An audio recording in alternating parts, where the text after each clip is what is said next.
It started on an ordinary Tuesday.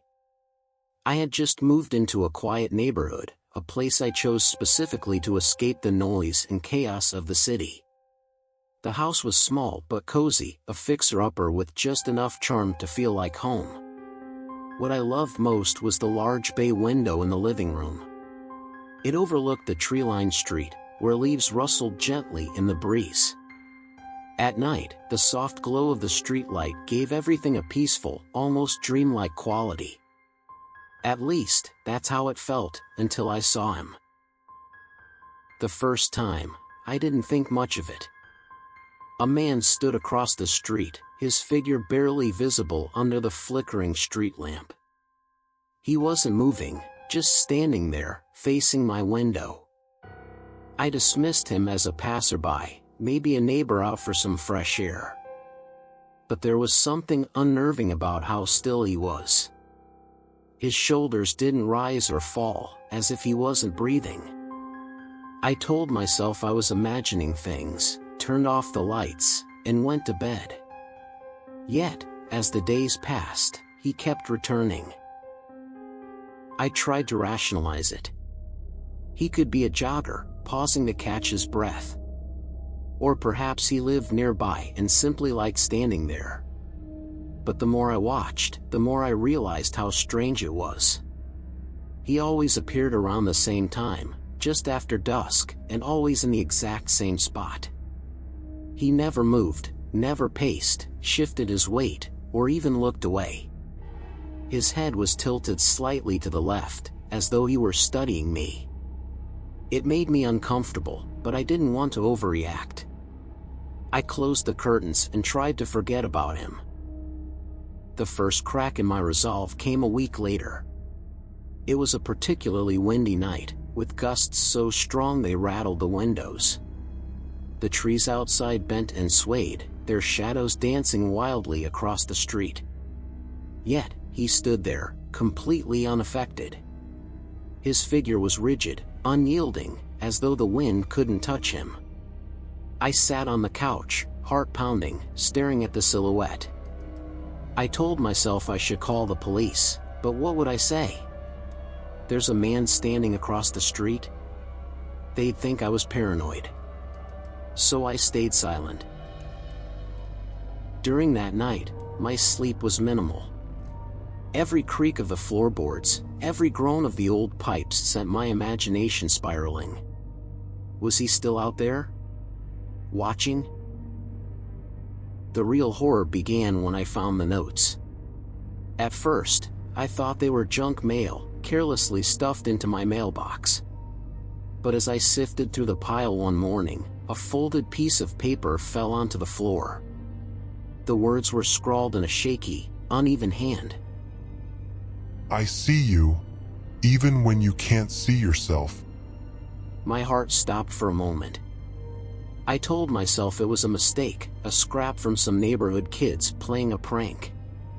But then the second note arrived 2 days later, this time slipped under my front door. You can't hide. That night, I couldn't sleep. I left every light on, in the house, sitting by the window with a kitchen knife clutched in my trembling hands. When I finally called the police, their response only deepened my sense of isolation. Sounds like a prankster. It happens. Kids get bored. The officer said over the phone, his tone dismissive. They didn't send anyone. No patrol car, no officer to reassure me. Just a thin apology and a promise to look into it. I hung up feeling even more alone, my chest heavy with unease. The fear wouldn't let me go.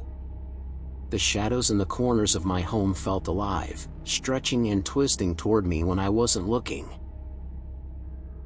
And then came the third note. This one wasn't slipped discreetly into my mailbox or under my door. It was taped to my bedroom window. I found it early one morning, still groggy with sleep, and the sight made my blood run cold. The words, scratched deep into the paper as if with a knife, read, Remember. My stomach twisted, and I stumbled back, nearly tripping over the edge of my bed. How had he gotten so close? How had I not heard him? I doubled down on my security. I installed cameras around the property, upgraded the locks, and even bought a dog, a big German shepherd named Max. But none of it brought me any peace. Max, for all his size and sharp teeth, refused to go near the windows at night. He would whimper and growl low, in his throat, staring into the darkness as if something was standing just out of view. The cameras didn't help either. They captured nothing but still frames of an empty yard. No man. No movement. Just darkness. One night, the sound of shuffling footsteps outside my window snapped me from a restless sleep. My heart pounded as I grabbed the knife from under my pillow and crept to the window. Max was barking furiously now, his paws scratching at the front door. I pulled back the curtain, ever so slightly, and there he was. The man was standing in my yard, no longer content with the safety of the street. His face was obscured beneath a dark hood, but I could feel his gaze piercing through the glass, boring into me. My scream tore through the silence, and he took a single step back into the shadows, vanishing as if he had melted into the night. When the police finally arrived, they found no sign of him. The officers combed through the yard, shining their flashlights into every corner, but he was gone. All they found was a single, chilling mark. A handprint smeared on the outside of my window, its size too large, its fingers too long. The officers assured me they'd patrol the area, but their words felt hollow. I knew he'd been there, and worse. I knew he'd come back. From that moment, the house no longer felt like a refuge. It was a trap, a box where the walls felt as though they were closing in. I stopped pulling the curtains. Stopped checking the windows. But I could still feel him watching. He wasn't just waiting anymore, he was toying with me, breaking me down piece by piece. And the worst part? I didn't know what he wanted, or when he'd finally stepped through the door. My paranoia grew unbearable, spreading through me, like a poison I couldn't purge. Every second of the day, I felt his presence, whether he was there or not. Sleep became an impossibility. Even when exhaustion overtook me and my eyes closed, I would jolt awake minutes later, drenched in sweat, certain that he was inside the house. Food lost all appeal. My stomach churned constantly, either from fear or the creeping realization that no amount of preparation could keep him away. Desperation drove me to action. I installed even more security cameras, positioning them to cover every possible angle of the house. Each one was linked to my phone, a constant live feed that I checked obsessively. I bought heavy-duty locks and reinforced the windows, double and triple checking them every night before I allowed myself to sit down. But none of it worked. He was always one step ahead. The footage became a new kind of torment. Night after night, I would sit in the dark, glued to my screen, watching the empty yard. And then, like clockwork, he would appear. Always at the edge of the frame, his form half obscured by shadows or trees. He never stepped fully into view, as if he knew the exact limits of the camera's range. Sometimes, I thought I caught a glimpse of his face, pale and featureless, before he retreated. It was as though he was mocking me, playing a sick game designed to keep me trapped in my own terror. The worst moments were when the cameras would glitch. Static would crackle across the screen for just a second, and when the feed returned, I'd find subtle changes. The garden gate swinging slightly open. A chair on the porch moved an inch to the left. Or a single footprint in the dirt near the back door. The police didn't believe me when I showed them the footage. A technical error. Probably interference from trees or animals. They said. But I knew the truth. He was letting me know he could get closer whenever he wanted. It wasn't just the cameras. Strange things began happening inside the house too. Doors I was certain I'd closed would be slightly ajar.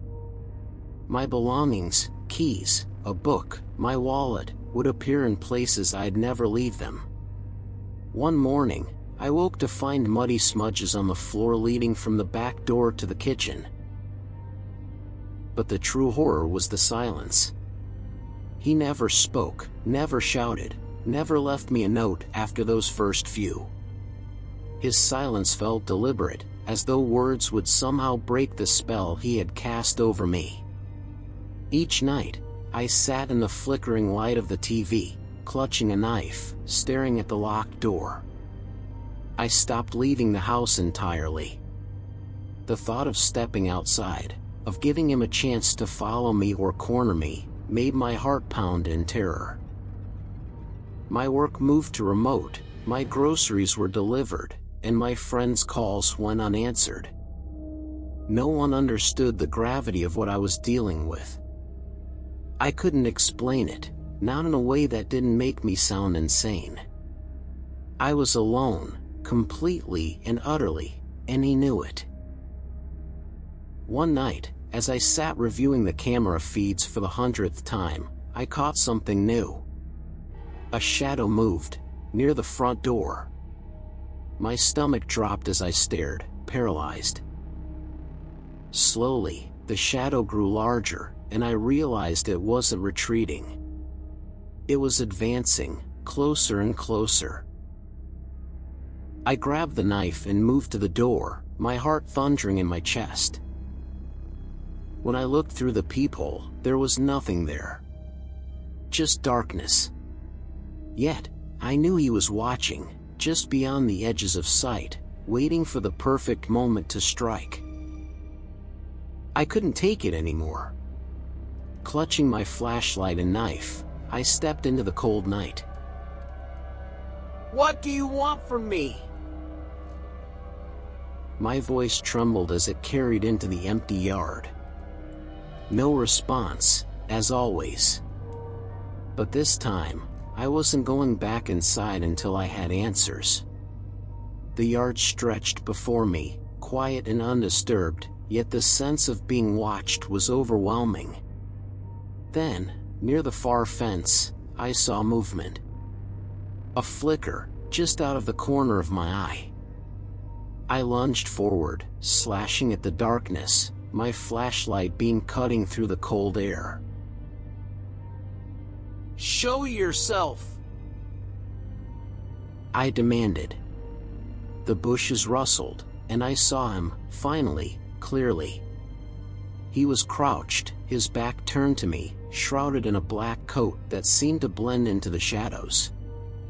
I approached slowly, my heart hammering in my chest. "Turn around!" I shouted, my voice breaking. The figure didn't move. Anger overtook my fear, and I grabbed his shoulder, yanking him around. The knife slipped from my hand as I stared in horror. It was me. My own face, pale and gaunt, stared back at me, with wide, bloodshot eyes. But there was something wrong. His expression was one of confusion. Even terror. "Who are you?" He whispered, his voice trembling, identical to mine. My breath caught in my throat. This wasn't a stalker. This wasn't some malevolent force. This was me. Then the memories hit me like a tidal wave. Flashes of faces I couldn't place, places I couldn't remember going. A hospital room. The murmur of doctors. Words like psychosis, dissociation, delusions floated through my mind. The man in front of me, he wasn't real. But then, neither was the life I thought I'd been living. The house, the yard, the endless nights of terror, they were fragments of something I'd constructed, a warped prison of my own making. The figure stumbled backward, fear in his eyes. "Stay away from me!" he yelled. But I couldn't move. I looked down at my hands, only to realize they weren't solid anymore. They were fading, the edges of my fingers blurring into the night. Panic surged through me as I tried to hold on, to stay in this moment, but it was slipping away. Suddenly, I was back inside the house. Only, it wasn't the same.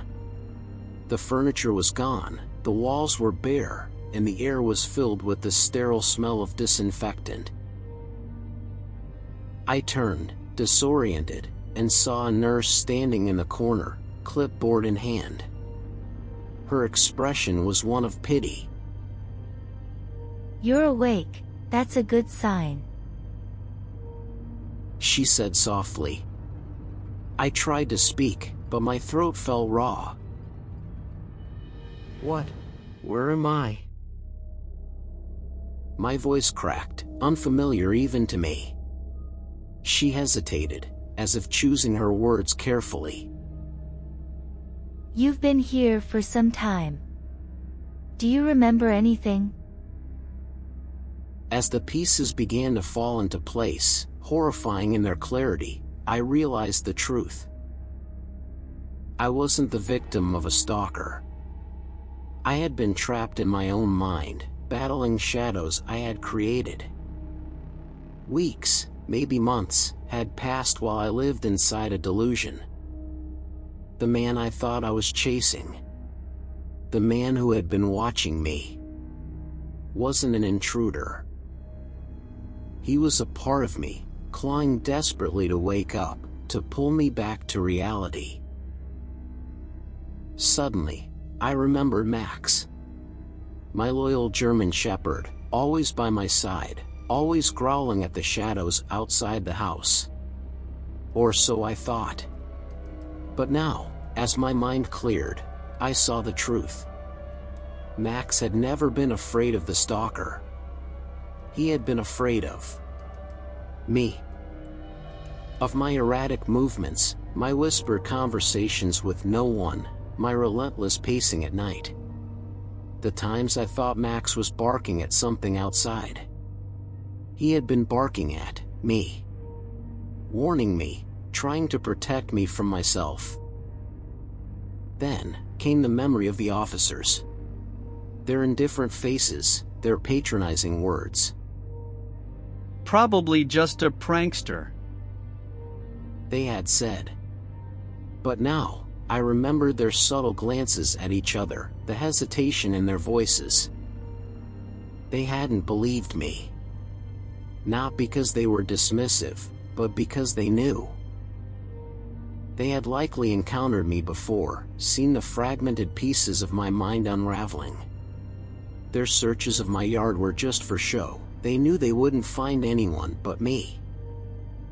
The delusion began to collapse around me, like a shattered mirror reflecting pieces of my fractured self. The notes I found. Had I written them?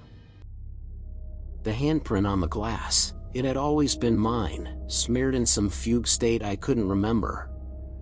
The cameras I'd installed didn't capture a stalker because there was no stalker.